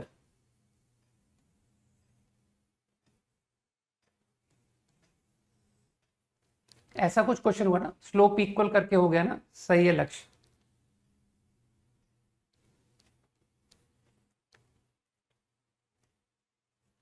तो answer independent of L and L dash चाहिए, है ना, क्योंकि वो वेरिएबल है। Locus of point of contact H K. तो मुझे लगता है लोगों ने कॉमन टेंजेंट का आइडिया यूज कर दिया कि सर पॉइंट पर D Y by D X equal होगा, है ना। तो डिफरेंशिएट करके कर दूं क्या question, 2y y dash is 4a। तो मुझे लगता है कि m1 is coming to be y is what k, a by k। कुछ गलत तो नहीं किया ना, गलत किया है, 2a by k। Similarly if I differentiate other 2x 4a y dash, तो h by a is m2। तो मेक स्लोप इक्वल, मानते हो सर ये तो बहुत बच्चों टाइप क्वेश्चन निकला, फिर गलत कर दिया ना, फिर गलत कर दिया, h by 2a, h by 2a आ रहा है बस। तो सर ये तो प्रॉब्लम खत्म हो गया, h के बराबर 4a square, easy. 18, question number 18, very fast, बहुत इजी क्वेश्चन है।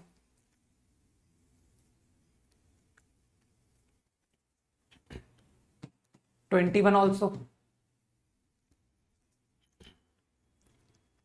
18 को अभी कर देता हूं, 21 को तुम लोग घर पे करना।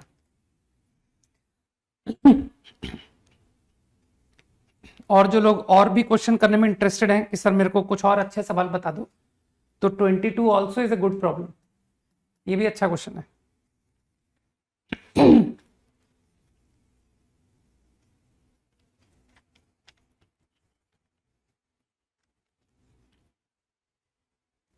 हालांकि है तो और भी अच्छे क्वेश्चंस, लेकिन मैंने बस अभी इतने ही लिखवाए हैं। 15 is also a good question. ये सब एक ही एक्सरसाइज से बता रहा हूं, फ्रॉम 30 ओनली। जो लोग चाहें तो इसको घर पे कर सकते हैं, ठीक है। अगर समय मतलब नेक्स्ट क्लास में आई विल ट्राई कि सर ये क्वेश्चन भी फटाफट बता दूंगा, ठीक है।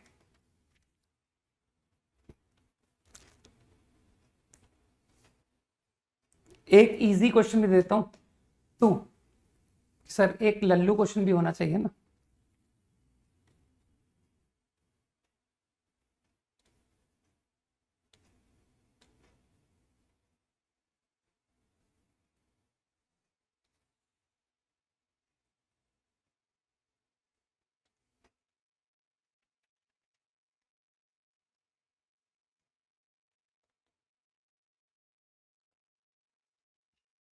एटीन क्वेश्चन इजी था भाई, नॉर्मल एट पॉइंट, बस 2018 डिस्कस कर रहा हूं मैं। Normals at point where meet. चलो अच्छा, तुम इसको भी मेरे ख्याल से तुम अटेम्प्ट नहीं कर पाए हो, तुम मेरे ख्याल से इनजस्टिस होगा कि हाँ देखो आकृति ने कर भी दिया, वेरी गुड गुड। तो फिर तो बता देता हूं मैं, normals at point where line meet the parabola meet on normal at point. तो इसका तात्पर्य समझा तुमने कि सर एक लाइन ने meet L X plus M Y line ने T1 पर कट किया, ने T2 पर कट किया। अब ये क्वेश्चन कह रहा है कि normal at T1 normal at T2 intersect on normal eight. तो तुम लोग जानते हो ना कि सर 3 नॉर्मल्स कॉन्करेंट होते हैं, 3 नॉर्मल्स। तो इस पॉइंट से एक थर्ड नॉर्मल है, कहां भी दिखा दो यार, this is the third normal. तो तुमसे वो ये कोऑर्डिनेट पूछ रहा है, पैराबोला का थर्ड पॉइंट बताओ जिस पर नॉर्मल सेम पॉइंट से पास करेगा।